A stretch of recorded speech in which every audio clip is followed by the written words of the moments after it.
야, 너 택할게, 너. 그러니까 결혼하자고, 어? 하자고, 그냥 빨리빨리 좀 하자.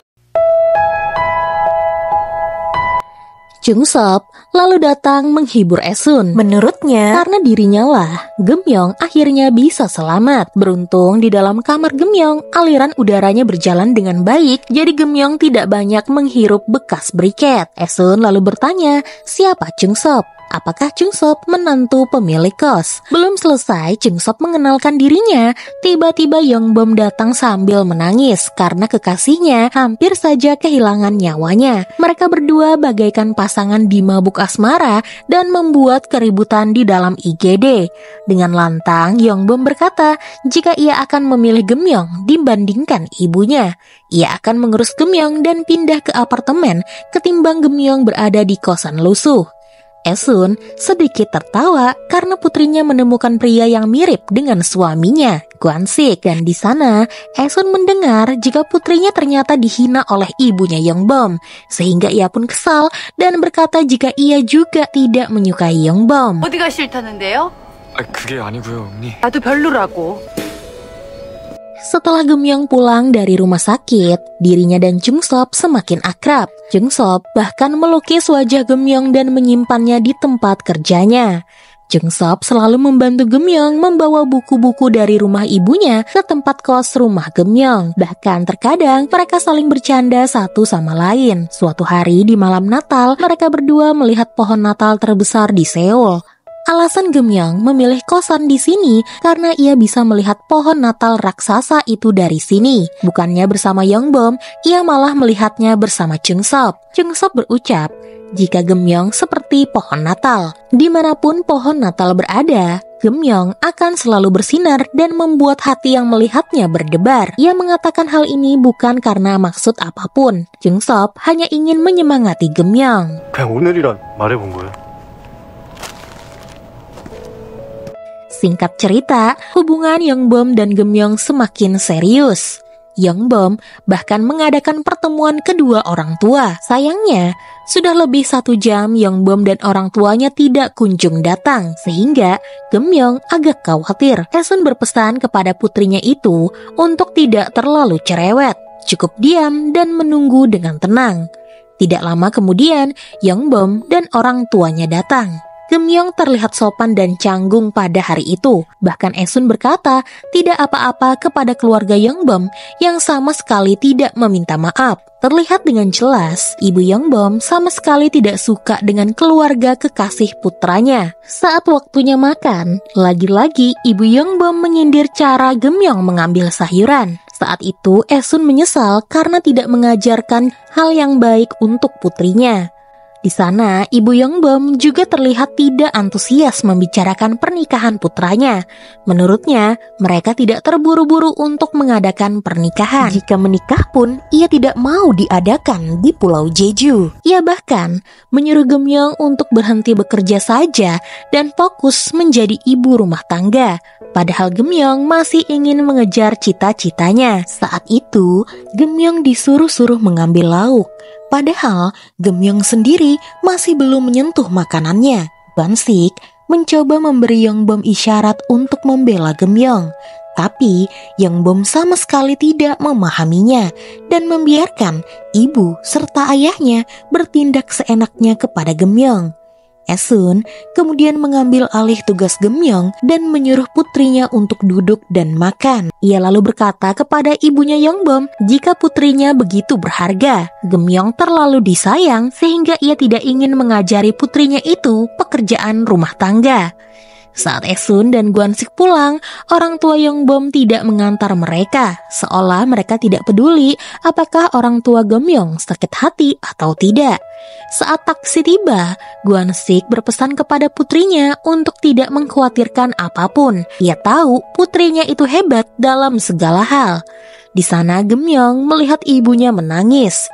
Ia kesal dengan Yongbom karena sama sekali tidak bisa bertindak apa-apa terhadap ibunya itu. Saat Gemyong pulang bersama orang tua Yongbom, ibu Yongbom selalu menyindir keluarga Gemyong.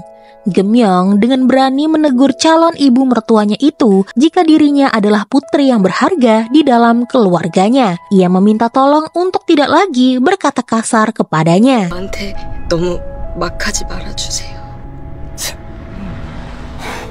Lalu saat pertemuan kedua, Gemyong dan Esun berlari karena mereka datang terlambat.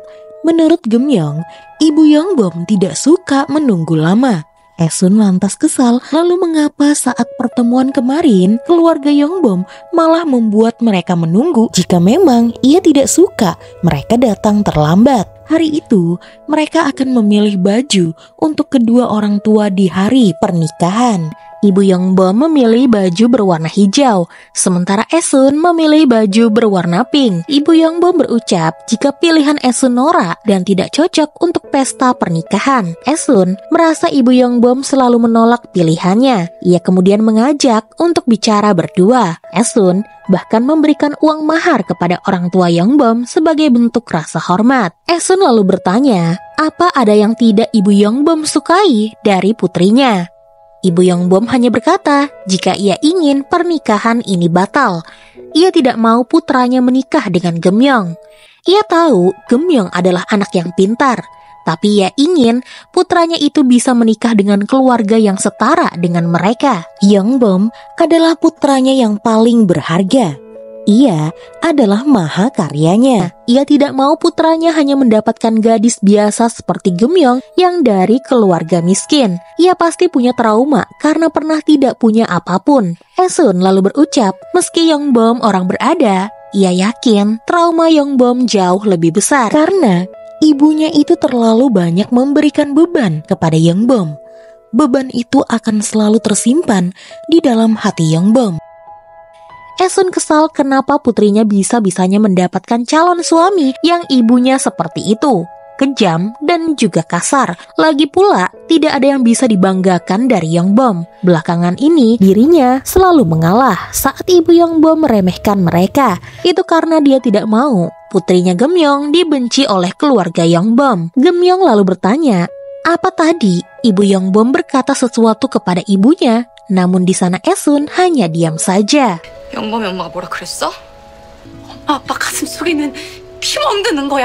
Pada suatu hari, saat Gemyong diajak Yongbom untuk tinggal bersama, ibu Yongbom langsung kesal dan memarahi Gemyong. Ia dituduh sudah membujuk Yongbom untuk jauh dari ibunya sendiri. Padahal, Gemyong sama sekali tidak pernah membujuk Yongbom tinggal bersamanya. Ibu Yongbom mengatai Gemyong tidak tahu malu. Ia yakin Gemyong menuruni sifat kampung orang tuanya sehingga berani seperti ini.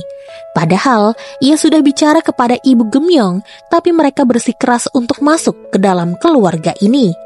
Gemyong lalu bertanya apa yang ibu Yongbom katakan kepada ibunya. Ibu Yongbom lalu tertawa sinis saat tahu rupanya Esun tidak memberitahukan putrinya jika pernikahan ini harus dibatalkan. Gemyong sadar, pantas saja ibunya belakangan ini selalu menangis. Membayangkan ibunya diperlakukan seperti itu, Gemyong juga ikut menangis. Sementara Yongbom tidak bisa berkata atau melakukan apapun. Ibu Yongbom berkata, ia hanya bicara sedikit dan sopan, tapi rupanya keluarga Gemyong langsung ambil hati. Gemyong langsung memotong. Selama ini, calon mertuanya itu tidak pernah bicara dengan sopan dengan dirinya atau dengan orang tuanya. Selama ini Gemyong diam bukan karena ia ingin direndahkan, tapi ia sedang menjaga muka Yongbom yang malu dengan perilaku ibunya sendiri. Saat menyiapkan pernikahan ini, keluarganya jauh lebih banyak menunjukkan martabat ketimbang keluarga Yongbom. Jadi seharusnya dirinya lah yang membatalkan pertunangan mereka. Gemyong tidak mau menikah seperti ini. Ibu dan ayahnya akan menangis. 유명아, 너 니네 엄마가 우리 엄마 울린 거 알았어? 7 tahun bersama membuat Gemyong dan Yongbom butuh 1 tahun untuk benar-benar berpisah.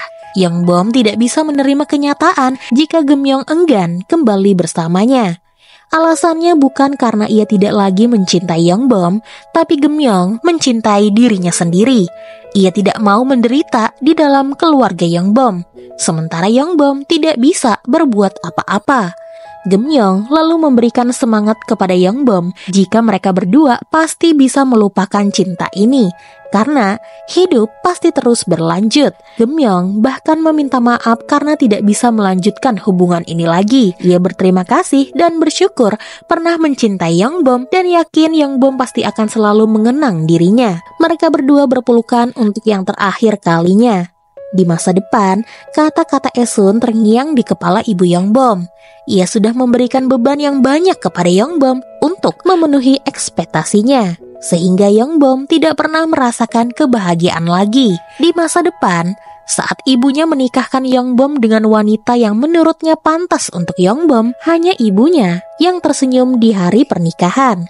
Sementara, semenjak hari itu hidup Yongbom berubah dan tidak pernah lagi bahagia. 사랑은 동화가 되지 못했다. 박영범 냄새.